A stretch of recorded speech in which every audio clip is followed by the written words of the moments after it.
Assalamu alaikum wa rahmatullahi ta'ala wa barakatuh. IMC International Flebagaw Burkina ko ka anga foli bi kan ta o bela jilero bi ka kafo Allah ta'ala ka deme ma ka be le 11 5 mois 2022 ani belebele do bi ñogo bolo ani norotiki do bi ñogo bolo ani zir de la wane do bi ñogo bolo zir de la mi do o do le nte je fansi abe Burkina Faso askiro bembe boji la suma ni o ba wule ko zikri lagare aywa a toko dore dale do ko jama noir wala ala sanama bi ani ale de tengule do nyana nyingali ani jabili kabe hukmu konna ma no e ankrabo asayidi Sherif Ousmane Madan Haidara o ka bangli hukmu konna isabu o kera 12 mai wala 12 mai 2022 ambi o sigi keneka kanyesi zikri lagare ani yanguma anado université alhamdulillah mala fu bash fi tana alhamdulillah zikri lagare bi ni ay IMC International wala qase aw ferno basite sabu ye zikri dalaye ye talan chamake dongli dala wa ye ko chama fanake way ga dongli fana bi kan sirikle yoro chamana wala anana kana se ima bi yani anga do baro kono na ibseka i renye fo ay do ne zikri lagare e joye bomi komi kona fa o dantike mo inshallah d'accord vraiment ni ngani jerani mais ñano chamba fo a'udhu billahi minash shaitanir rajim bismillahir rahmanir rahim allahumma salli ala muhammad wa ala alihi muhammad wa sallim o kofe e ala foni kofe ka soli ke dan fo na so herema ka no muhammad rasulullah ala ka na fana barka e ka foli di anga sawo mama no ikra modi sayyidi Sherif Ousmane Madan Haidara ana demba be ana kan baga be ana kan falu barka e o ko fe minga sawo nyuma flana fu wodla so no e Haidara ere ka representant na la sigidini e Sheikh Mohamed Adam Dramé ana kan fana barka e kan bangi baga flafu ulu mingera nga diena wasawi vraiment ka fo ala ka nyame ula munu tata yana ala ka hinona abeta je kitim ala bu noya nyine ngani jerani adinga na balmanke ani awa kalande ana awa girbuke loye Abdurrahman Sawadogo ni do ko zigiri lagare ko jama noir ka wolo bo glaso kam mo bo glaso me nyere bodugu o ye weje village mi na fo mako tikare o de ni boro e mbato e Aisha mufato e Said o de ne fle aw koro ni alaga je alhamdulillah aywa am shali bago ayre zikri lagare ay aka kropo kum folome mais zikri lagare ami feka do anga nyingali kono wala anga nyingali folo obi talike mina zikri lagare e ka zikri da damne chugo jumena foka na da ila ko zikri lagare foka tlakna jamanwar da ila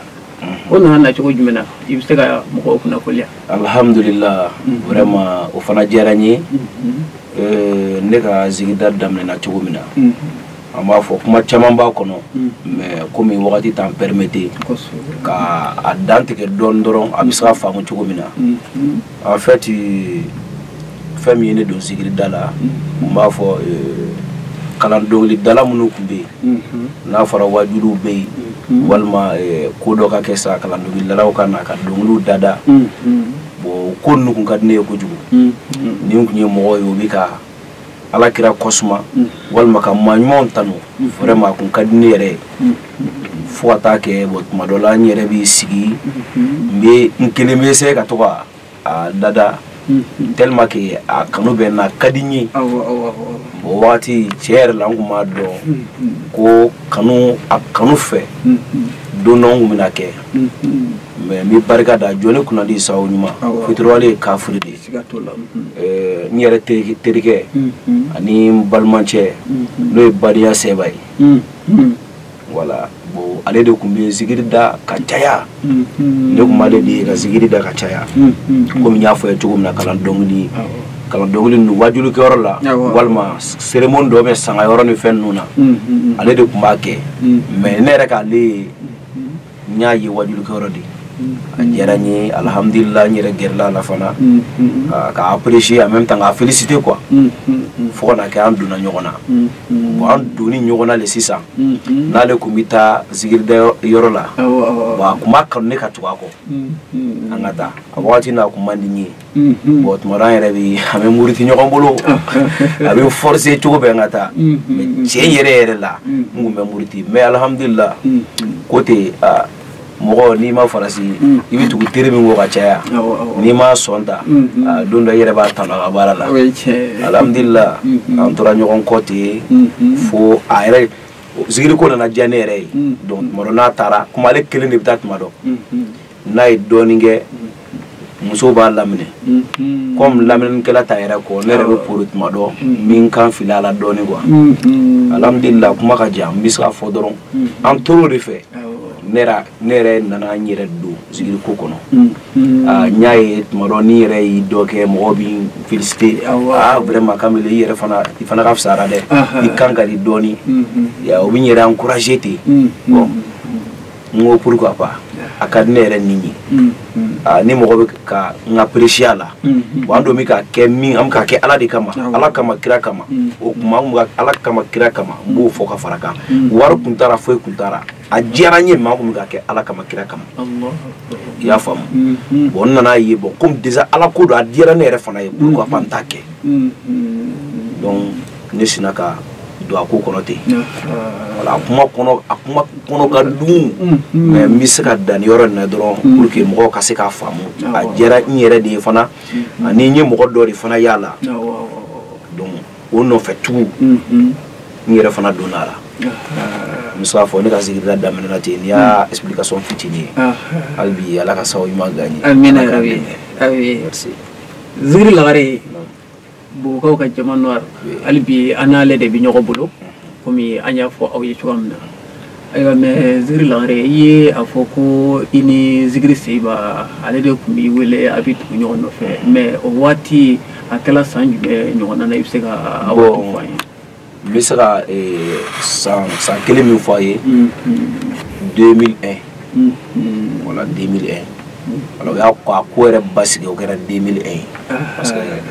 quand ñu gongo o ta 2000 nuna parce que anyi minge ya mati masangele reka wala ne dona ko kono misra fo 2001 ya nya ko damne mais o kono na ire ka kaseti follow walma ere kaseti follow min bo cher la misra ka kebawe mo bolo kera kaseti me sabu ka kaseti chama ko ni firel ka kosobe mais kaseti jume mi ere sila ka ere lancer alhamdulillah vraiment fana jarani kaseti mi jamano ere lancer misra fo o yenga morso follow mi nyada ala kira modina bilibilo ka bilibili zamzami o essayer de servir son maran haidara o de laisser la route banibina sirfige banibina o morso kile misra fo de kera ne rega saw nyumai parce que kabino dara aba sigini loni dani suno febbe clara mora o son kile ni diemne ay diemne le farafina tere ay diembe de ay diembe gum et c'est la route banibina ali dianu be kumbo o so ngalama o son clé o de jamano re débloqué ka barkada albi basande ni bamadan de Serif Ousmane Madan Haidara jemini ibolonya folo benama fuka dien wuli iti fantanya i gerskati tien parce que ne morso folo da ali de la o de kama jamano ko re kera poyi ka yoro be mine chukutara frentara bi ka ta doro Serif Ousmane Madan Haidara horoma kono ani alaka ko kono inshallah Umar so folo endo jamano laissez le robani binasiru ke bani bi wele bon nyado mo chama ni dongli ndo ko sobe wa dongli adaba ngana de sigle flede bi anale de tengle de nyana nyin ngali ani jabili wallahi aywa bon jamano war ikmana o yoroka ani o yoro fami fe ko sobe mais anga nyin ngali bi fe ko boli yoro mi kono mais jamano war e kan ni dongli danu na kana se bi ma fo belajele bala ko jamano war mais e de ko jume di soro o dongli danu kono kana se ni watila alhamdulillah rabbil alamin vraiment ni bon rawti ni ngal ngele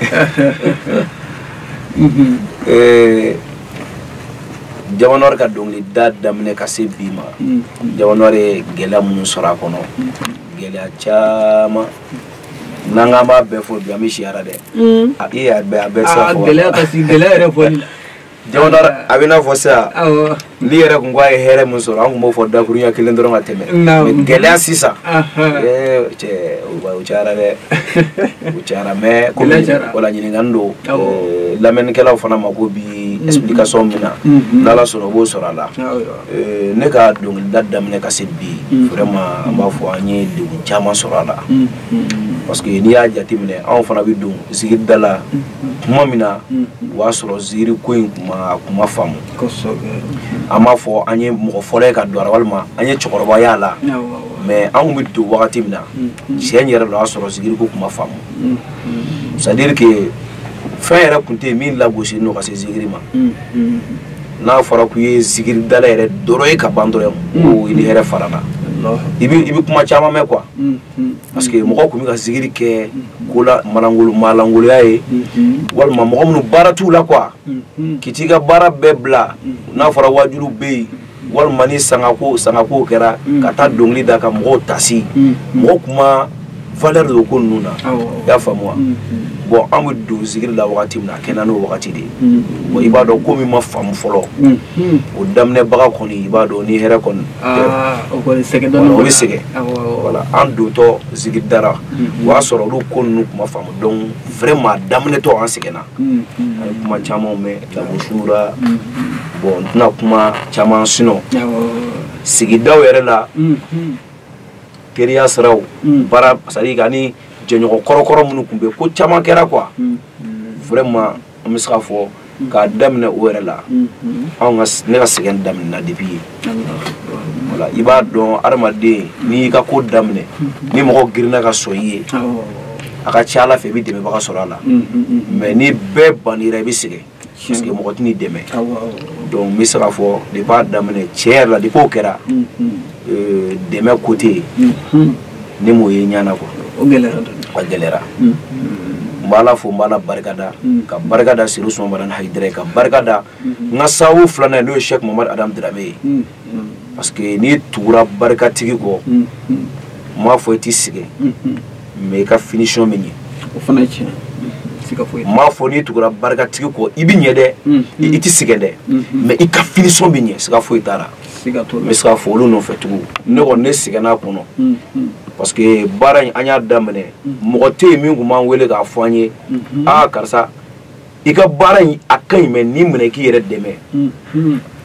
ibado dongli da gelema yoro mi deme baliadi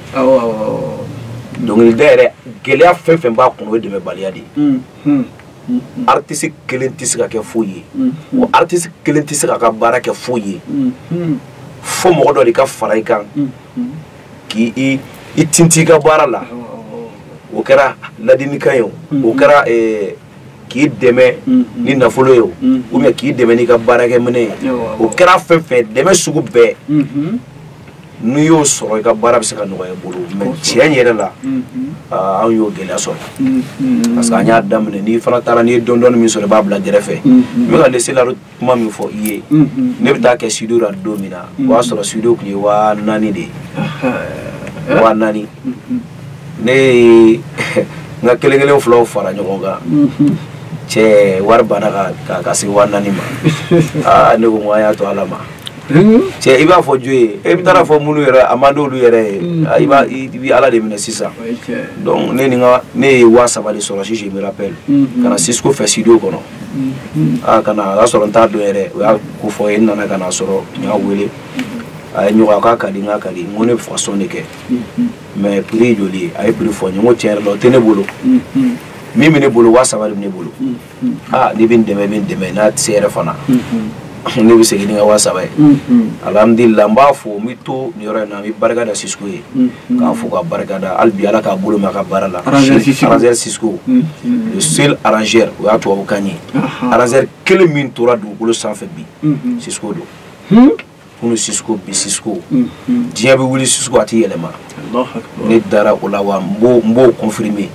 parce que an y'a daminɛ don min o ni bi fana tɛ kelen ye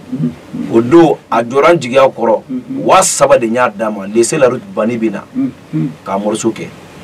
a ko ma ko taa sini bɛ ne ka son minɛ n taara sini fana ka na sɔrɔ téléphone ko ninnu tɛ fɛn na tɛ ci téléphone yɛrɛ tɛ yen an b'a bɛɛ kɛ seni la n nana ye n ka son bɔ ka di yan i y'a faamu gɛlɛya caman a sera niveau dɔ yɛrɛ an b'a fɔ cɛ ani mɔgɔ caman ye ɲɔgɔn bila an tɛ tɔgɔ ta donc ne tɛ se ka n ka gɛlɛya bɛɛ fɔ mais n bɛ se ka fitinin min fɔ nafa bɛ nin kɔni na mais n bɛ dan yan quoi n bɛ dan yan sinon n'an k'an b'a bɛɛ fɔ n y'a fɔ ye cogo min na. o fana ye tiɲɛ ye jamana an tun bɛ degun yɔrɔ de la sisan an bɔra degun yɔrɔ la mais e yɛrɛ ka zikiri da ani sisan cɛ komi i yɛrɛ ko dɛmɛbagaw tun ma sɔrɔ tuma min na daminɛ waati gɛlɛyaw tun sɔrɔla o la kosɛbɛ mais an bɛ waati min na komi sisan jamana i ɲɛna yeli b'a jira ko dɛmɛbagaw sɔrɔ bi la dɛ o bɛ a bɛ cogo jumɛn de. ok alhamdulilayi rabil alamin vraiment o ɲininkali fana diyara n ye voilà komi n ka kuma na n y'a fɔ ten n ko jɔnni kunna di sawo ɲuman fitiriwale ye kafiri ye ala kana kɛ fitiriwale ye alhamdulilayi bi an bɛ ala fo an bɛ ala barikada an b'a fɔ alhamdulilayi saraka ye an bɛ wagati min na alhamdulilayi saraka ye nka hali bi ala ka sara tɔ ɲɛ ka taa quoi parce que ne bolo nin ye daminɛbali daminɛ ye komi an yɛrɛ min b'an karamɔgɔw da sɛgɛn o sɛgɛn n'a hɛrɛ daminɛna o ye daminɛbali daminɛ de ye min bɛ kɔ ka na o de ka ca ni min b'an bolo bi ye vraiment an bɛ ala fo bi k'ala barikada kunun gɛlɛyaw bɛɛ tɛmɛnen kɔfɛ bi alhamdulilayi ala ka jɔn ɲumanw bɛ cɛw la i ko musow la vraiment nin yɔrɔ in na tɔgɔ si tɛ de man di ne ye parce que mɔgɔ caman bolo b'an kɔrɔ bi vraiment minnu bi dɔw yɛrɛ bɛ dogo de k'a kɛ an ye n'i minɛ i ka nin so in kɛ walima n'i minɛ i ka i yɛrɛ dɛmɛ ka nin clip in kɛ bi o mɔgɔw b'an bolo bi ala barika ala y'o d'an ma k'a fɔ hɛrɛ fana na ne ye n ko alhamdulilayi ko caman de b'a kɔnɔ depuis an cɛ kana lama caman bɛ ka gosi ka taa bi alhamdulilayi fulamuso bɛ ne yɛrɛ bolo turu kun bɛna se o yɔrɔnin ninnu ma ni ala sɔnna k'o bila fɔlɔ o bila kɛrɛfɛ an bɛ kan ka taa n'ala sɔnna a bɛ ɲɛ d'accord ok mais Jamanuwari mi seginni ye dɔɔni mais i ni komi i ko i ka dɔnkili daminɛ o y'a sɔrɔ i ni zikiri Seyiba n'o ye Badenya Seyiba ko aw de ye tuguɲɔgɔnyaw kɛ fo ka na se waati ma mais o tuma na i ni zikiri Seyiba a kɛlɛla de wa walima a kɛra cogo di walima a ka niveau bɛ cogo di bi. alhamdulilayi vraiment ni question in fana diyara n ye parce que ni kɔnpana bɛ mɔgɔ caman de la mɔgɔ caman de kɔnɔman don ni ko in na mais côté filen ka ye filentigi da siga foyi tɛ min na i ye ne min ɲininka ne de y'a ɲininkali kan ka kɛ ne yɛrɛ de la ne de y'a tigi ye wa ni ne ye n da dɔra n'i y'a bila yɔrɔ o yɔrɔ danfɛn t'a la ka dugukolo sanfɛ min bɛ se ka wuli Seba ye ne m'a fɔ ne terikɛ tɛ Seba ye ne baden de ye ayiwa parce que Seba ba a ba kɔrɔmuso ani ne ba de ye teri ye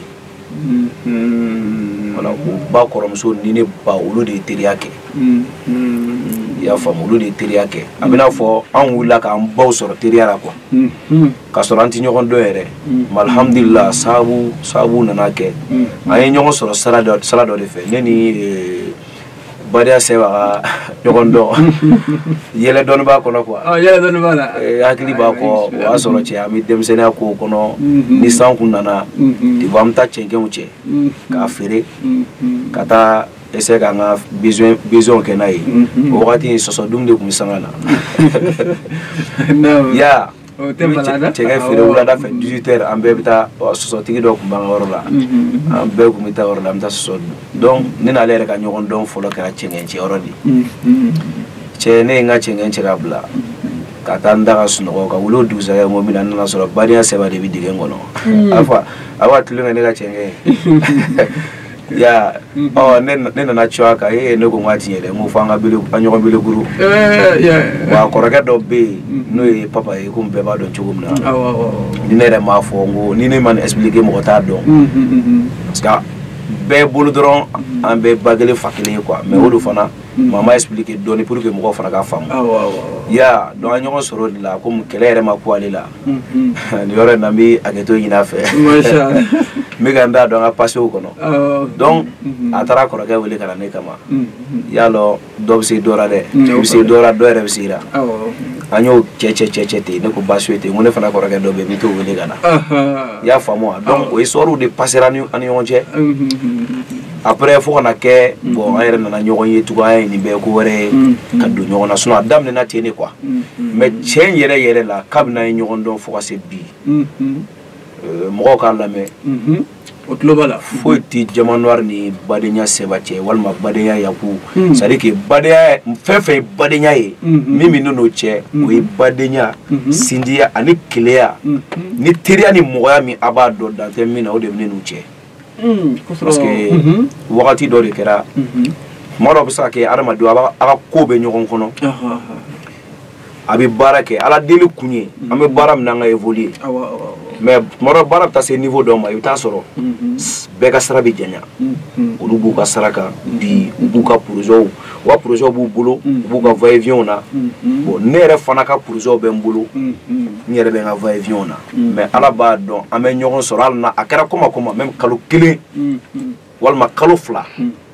an bɛ ɲɔgɔn ye tuma dɔ foyi tɛ an ni ɲɔgɔn cɛ ka ɲɔgɔn fo ka nisɔndiya ɲɔgɔn kɔrɔ an ka badenya min tun bɛ an ka sindiya min tun bɛ hali sini o de bɛ yen foyi tɛ ne n'u cɛ n b'a ɲini ala fɛ fana ala kana fɛn don n'u cɛ wa n b'a dɔn fɛn tɛ se ka don n'u cɛ ayiwa inshallah ayiwa n y'a dɔn lamɛnbagaw ni kuma kun kufa tun bɛ mɔgɔ caman na ka fɔ ko zikiri lagare jama noir ani badenya seba komi o ɲɛ b'a la bi o bɛɛ lajɛlen zikiridalaw ye mɔgɔ caman bɛ kan ka fɔ ko o tɛ kan ka ji kɛ ɲɔgɔn tigɛ kan a yɛrɛ y'a mɛn jama noir da sa dɛ o tuma na sisan an t'an ta kunu ka bila an kun sa ala ka ni sababa bɛɛ o la an bɛ segin ka na jama noir fɛ toujours jama noir e ye zikiri minnu da karamɔgɔ Hayidara kan kɛrɛnkɛrɛnya na k'a daminɛ lese laru la fo kana se an bɛ i ka zikiri dɔ tile la sisan n'o i ka dɔnkili dɔ tile mais n'o ye an b'a fɔ ma ko 12 mai 55 mais ne bɛ fɛ k'i ɲininka e ye ni dɔnkili in bɛɛ lajɛlen da mais relation jumɛn de sɔrɔla i ni Hayidara cɛ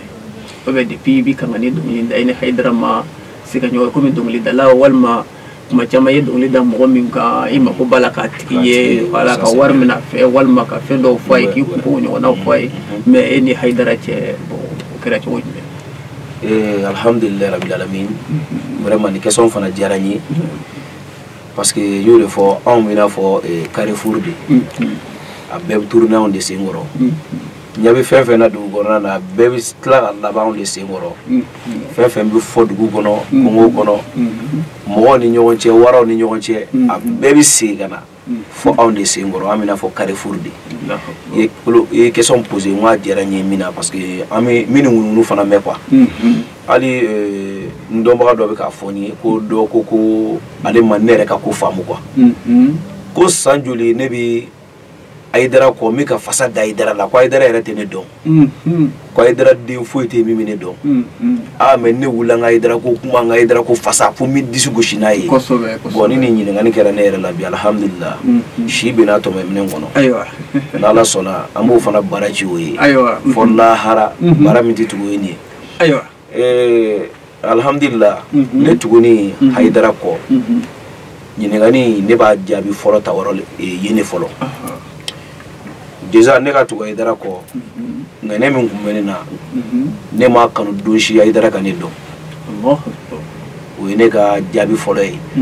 ne fɔlɔ ka tugu Hayidara kɔ bilahi ala b'a dɔn ne nkalon don ala kana to na ne ma kanu don si Hayidara ka ne dɔn Hayidara denw ka ne dɔn même Hayidara kanubaga dɔ ne ma kanu ko ka ne dɔn bilahi mi kale ala ka masaya la min ka bon ni nkalon don ala kana to na ne bɛ tugu Hayidara kɔ don min na kanu de ye ne tugu Hayidara kɔ ne ye école-den de ye n ye école kɛ ka dan CM2 n ka CP bɛ n bolo hali ni entrée en 6e ta kan ne ka CP bɛ ne bolo ka bɔ yen ka taa madarasa kɛ kilasi 4 n kan ka taa 5nan dɔrɔn n y'a bila i y'a faamu kabini o wagati ne bɛ ka Hayidara lamɛn parce que n delila k'a fɔ i ka interview dɔ la en fait ne fa de tun bɛ Hayidara lamɛn quoi Ansaru tɛ atlegele mo yɛrɛ t'a dɔn k'a b'a Haidara lamɛn Bible bifin dɔ tun b'a bolo kasɛtiw fan b'a kɔnɔ bon kasɛtiw ra ne bi Haidara ka kasɛti damani tun b'a kɔnɔ tuma bɛɛ ne b'a ye heure dɔ su heure dɔ bɛ yen Haidara ka kasɛti don a b'a lamɛn bon i b'a dɔn denmisɛnya ra mɔgɔ min n'a fa gɛrɛlen don ɲɔgɔn na ka caya o de ka teli ka bɔ fa ka kow kalama i y'a faamu wa donc a b'o waajuru minnu lamɛn tuma dɔ ne a kɛrɛfɛ sigi tuma dɔ ka di ne ye bon ne b'a ye ale ka fɛn wɛrɛw don c'est à dire an musique don ka yɔrɔ bɛɛ ɲagami ka ko kɛ ale bɛ waajuru ni fɛn ninnu don c'est à dire depuis ka goya n ye fo ka taa diya n ye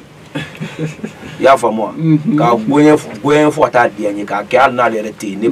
ne bɛ Haidara kasɛti ta k'a don k'a lamɛn ala b'a kalama Haidara ye waajuru dɔ de kɛ sirati kan bilahi ni mɔgɔ minnu hakili b'a kɔ ne hakili t'a san hakɛ kɔ mais a ye waajuru dɔ de kɛ sirati kan o kasɛti tun bɛ n ka cɛkɔrɔba bolo ne y'o lamɛn ne y'o sirati waajuru min lamɛn a ye min kɛ ne n'ala de b'a dɔn o don a ye Suru Soumaran Haidara kanu don ne na ka se niveau dɔ ma ka bɔ hakili ma parce que anw ye ekɔlidenw de ye i b'a dɔn min ka di ekɔliden ye terre à terre de ka di anw ye ni kuma mun fɔ f'i ka preuve yira an na i m'a faamu wa c'est à dire ne y'a ye karamɔgɔcɛ bɛ ka kuma mun fɔ tiɲɛ yɛrɛ la bilahi i bɛ se k'a fɔ k'i t'a fɛ mais k'a fɔ nɔgɔ b'a ka kuma na i b'a sɔrɔ nɔgɔ bɛ e yɛrɛ de la parce que ne tun bɛ Haidara lamɛn ni réflexion dɔw de ye i b'a dɔn ekɔliden tapasi tɛ kɛ man di ka anw minɛ dɛ non n'i sira bila dɔrɔn i b'a ye an b'a faamu an b'i kɔrɔbɔ kana kɛ a ka kasɛti fɛn fɛn ne b'a lamɛn bilahi ne ma nɔgɔyara c'est à dire ma minɛ yɔrɔ ye quoi k'a fɔ i bɛ se ka défaut dɔ bɔ a la quoi o de ye ne kabakoyara fɔlɔ donc kanu nana ne yɛrɛ la ten fo kana kɛ n y'a ɲɛɲini k'a ka vie dɔn karamɔgɔkɛ yɛrɛ a sigi bɛ mun de kan a ka baara ye mun ye waajuru dɔrɔn walima a bɛ ko wɛrɛ la ka taa sɛgɛsɛgɛ ka taa sɔrɔ Haidara tɛ foyi la ala ko kira ko n'a bɔr'o la baara wɛrɛ tɛ Haidara la siga foyi t'a la i bɛ taa sɔrɔ dɔw ye jama de ye ka tugu Haidara kɔ walima dɔw ye waritigiw de ye jama na ka tugu Haidara kɔ bilahi bil arsil majid comme ne karamɔgɔ b'a fɔ cogo min na Zigiri Solo n bɛ to yan k'a fo k'a barikada champion ba ma ɲin'a kɔ dɛ n kun bɛ ka jama hakili de filɛ o n'a fɔ k'a y'a daminɛ yɛrɛ k'a ma karamɔgɔ fo a bɛ na o an kun tɛ se ka ni émission kɛ ka taa ban n'a tɔgɔ ma ba kɔ mais an bɛ taa o ne yɛrɛ bɛ kɔ i ma i y'a faamu wa ala b'a kalama bilahi karamɔgɔ kanu nana a n y'a kanu de fɔlɔ n m'a kanu ko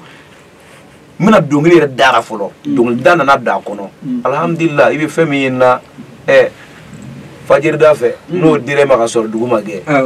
o tɛ film banni ya alhamdulillah dɔnkili nana da kɔnɔ donc ne yɛrɛ ye karamɔgɔ n y'a lamɛn a lamɛnni ye nafa min di ne ma hali ne fa ni n ba m'o kɛ ne ye n'o digira mɔgɔ min na ne m'a fɔ e fa n ko n fa ni n ba ne Haidara la bilahi Haidara ye min ɲɛ ne ye ne fa ni n ba ma ɲɛ n ye n bɛ tila ka na n'i b'a faamu n bɛ tila ka t'o décortiquer ɲɛfɛ n bɛ da yan ni min m'a faamu n'Ala sɔnna n tɛ interview laban an bɛ tila ka ɲɔgɔn sɔrɔ n b'a baara ci an ka heure temps permettait quoi i y'a faamu wa donc alhamdulillah ala nana kɛ n kɛra Haidara kɔmɔgɔ ye ka kɛ a ka tɔnden ye n bɛ se k'a fɔ k'a den yɛrɛ ye wari tɛ ne fɛ ka da Haidara ma sanu tɛ ne fɛ ka da Haidara ma ala sɔnna ne kɛra Haidara ka dɔnkilidala de ye n bɛ mun kɛ Haidara ye ma mankutu ala y'o dɔnkilida min nɔgɔya ne ye n b'o kɛ ka Haidara mankutu donc ne filɛ ka Haidara mankutu sans condition n ma wari ɲini a fɛ n ma sanu ɲini a fɛ n b'a ɲini ala yɛrɛ fɛ ala n'a Haidara bɛna a bɔ a kun don min na k'a di ne ma ala don n'a cɛ ne tɛ Haidara ka dɔrɔmɛ kelen fɛ alhamdulillah Haidara barika ne bɛ ka fɛn bɛɛ sɔrɔ Haidara kɔ mais Haidara yɛrɛ bolola tan n t'a fɛ n t'a den t'a fɛ ne bɛ ka dɔnkili min da o ra mais n ka kelen fila de fara ɲɔgɔn kan n'a sera studio prix ma n bɛ taa studio sara ka Haidara fasa da k'a d'a ma fisabilillahi wa rasulillahi o ye ne ka contribution ye la ala lahara ne fana na t'o jira ala la ala ne ma kira ye ma kira denw ye ma Seydina Ali ye ma furumuso ye ma mɔden foyi ye fo a mɔden kelen Seydi Serif Usmane Marane Haidara fɛn ma sɔrɔ fɛ i ye min nɔgɔya ye n'o ye zikiri da ye ala ne shi beke ka belebele mangutu ka kanuma onu son dia ka jugu son pere alhamdulillah la hara yere na to jira ala la condition foi tara inshallah assalamu alaikum wa alaikum salam jamana naam anyi ga de korofo me ni jaray alhamdulillah ami foki wal mando jamanoir ko bi jib bela jere nay abul sirado ceno ami feki ñi ga jamanoir ere furga ni furga de jolle bi ko mi baro ni wati nam ko chama na to kifle ceno ni singa to ga wala im singa ngule ko alhamdulillah vraiment mala fu ma fo jamanoir furga muso bembulu kile muso kile defla Usman kile ani chaman kile folo nyu to da nyere karam woni nga saw nyuma na Sheikh Mohammed Adam Drame wi Drame to may fulana nyu to da musura muso min kadne ka teme jiem muso beka le muso min fe jiem muso be muso min net sara soro nga nyere ma be kono mbalo ni fu ni sani be ni sara soro no mbay ni fulana to da ula vraiment mito ya nga do ke mbayre abi shira ka do ni je befe ka nyogo befe jama nor fanu le jama tous les jama jama na musumaye do ke mbay ala ka shini kena dama abi fayre fana bi bolola shini kena doma ka an deme albi an asigo deme inshallah yani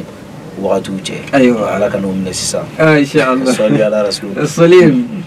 aywa ko fe ami segi kana anga nyingal bunda gere kono jamanar ko mi baro zir dala chamma kon boga kram ko fu kosobe me jamanar ebe Burkina Faso ya solo jara ko obi malla me kuma chamma be ibto ka afo ko solo ka kram o kala fani kalande anda na to ko jina do ko wala alhamdulillah rabbil alamin question fana jerani be ala fuka barkada nyani nganda do question na bi do ke folo champion re ni no ezigri sulmana haidara onye jaram nala akira haidara de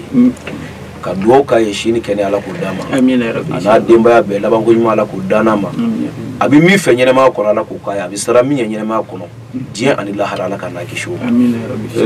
neni champion ka relation soldat chomi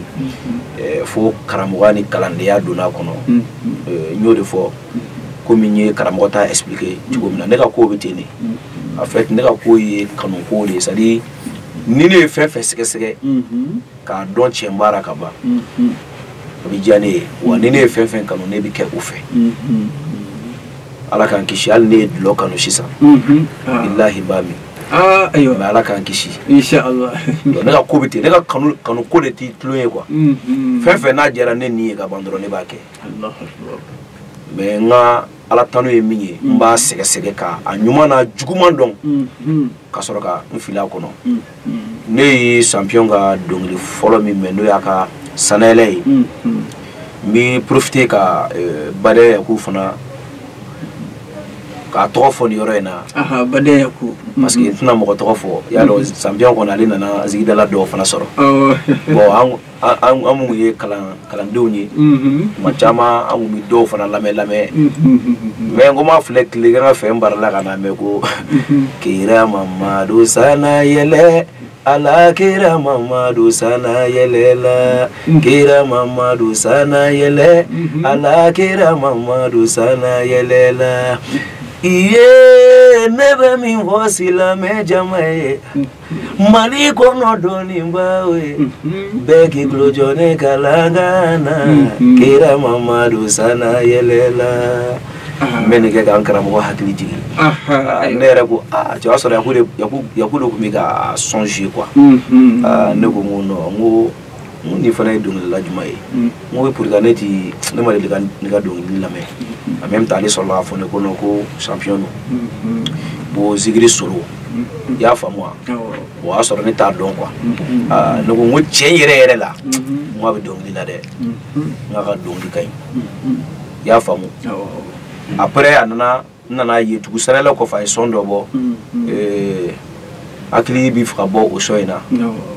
ala kira kanu ba ko Muhammadu bangena wala o dongli ko mitna o fena quoi ayi o morso yimbo chen yere la sanela jerani mais dongli min yere nana to kanu donina o kɛra dɔnkili de non kabi ne o lamɛn sigi ni lɔ bɛɛ tilala na o kɛra o ya ko kelen bare ya ko kelen ɲɛna fana donc tiɲɛ yɛrɛ la ka solo yɛrɛ parce que solo yɛrɛ ko diyara ale ye le fait que a ye fɛn ni joué ko a ye son joué ne kɔrɔ dɔrɔn champion kanu donna ne na a bɛ ten de wallahi adamaden n'i dusukun ka ɲi maa o maa dusukun ka ɲi n'a kuma na a bɛ sabati dusukun na kabi n'o don an ye champion minɛ n'an tɛgɛ fila ye o don fana ni biti kelen ye dɛ o ye don gɛlɛn don ye vraiment o y'a sɔrɔ champion ko fana tun tɛ yen alhamdulillah k'a b'o don ne ye tampon da ale fana ka kanu kan fo bi ma segin kɔ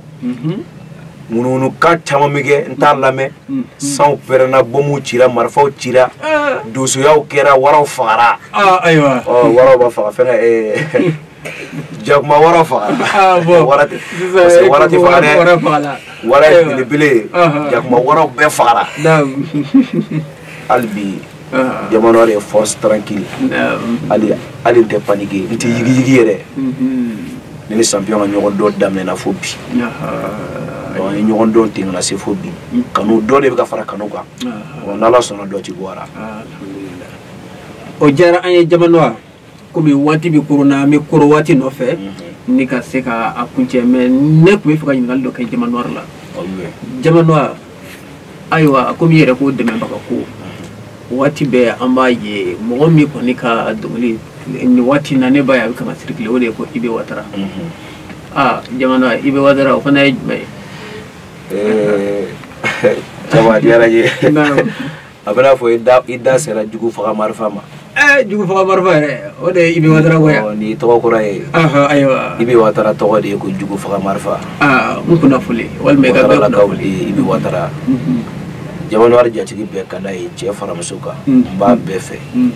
ni se bɛ n ye bi n bɛ si k'a bɛɛ tɔgɔ fɔ ka kule n'a bɛɛ tɔgɔ ye fo ka dugu jɛ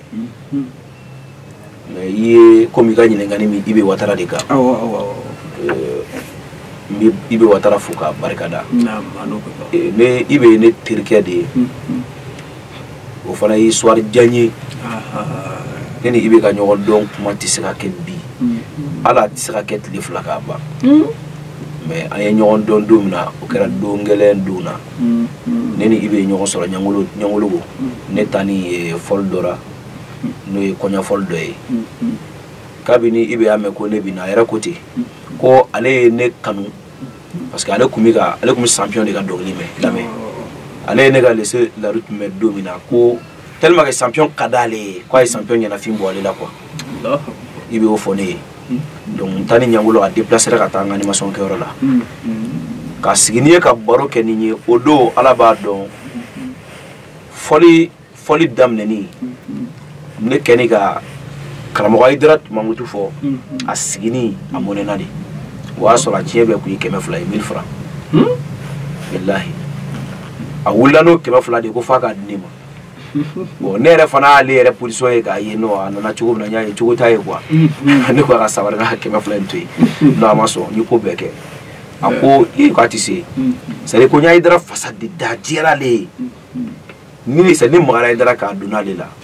se bɛrɛ t'ale ye o de y'ale minɛ ko mais 200 in k'a minɛ ni ko bɛɛ kɛ a y'a di yan donc n y'a minɛ n y'a ye vraiment n ta ye ala ko ye quoi karamɔgɔ kanu bɛ nin na yɛrɛ yɛrɛ la donc n y'a minɛ a minɛni de tun b'ale nisɔndiya o de tun b'ale dusu suma donc n y'a minɛ ne ni Ibe ka ɲɔgɔn dɔn kɛra o don de kabini an ye ɲɔgɔn ye o don fo an filɛ don min na bi a ma fara ne na a ma tigɛ ne na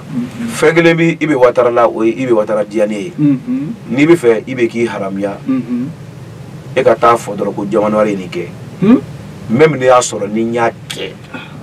kojugu dɔ ɲɔgɔn hali n'a sɔrɔ n'i y'a kɛ taa fɔ a ye dɔrɔn ko jamana ye nin kɛ fo lahala tɛ ɲɔgɔn ye wa ne se to a b'a fɔ n ye karisa y'a fɔ ko ten o ye n dara quoi donc o relation an ka ko donna mɔgɔ de donna n'a cɛ fɔlɔ ka ala ko d'a kan et puis mɔgɔ min don Siré Soumaoro Hayidara ka d'a ye komi n y'a fɔ cogo min na a ye dawaw kɛ ka yaala ka wajulu ko ninnu kɛ ka tugu karamɔgɔw kɔ ka wajulu kɛ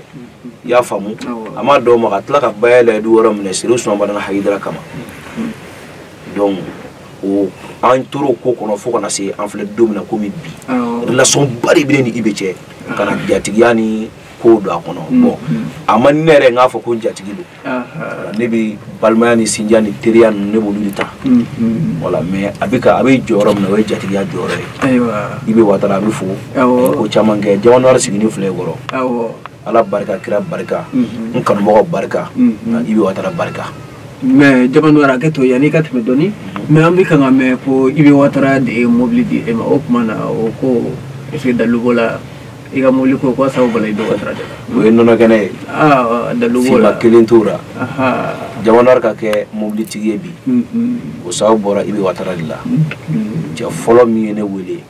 mobile kele de mi mobile mo fana fo iga interview ya ala jonti bane sero so mala na haidara no fe tugute ya